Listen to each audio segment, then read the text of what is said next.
दोस्तों, मैं आपको एक प्रवासी चीनी पट्टी का शो करवा रहा हूँ।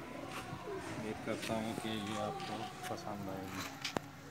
देखें जी इसकी चोंच और आँख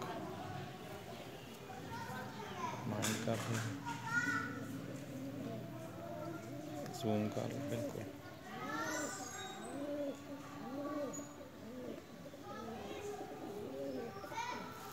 ये कुंदा है जिसका पूरा कुंदा था। हाँ,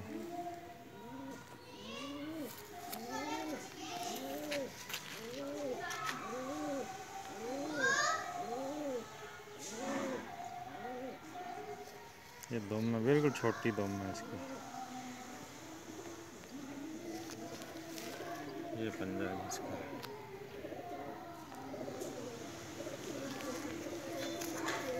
बॉडी शेप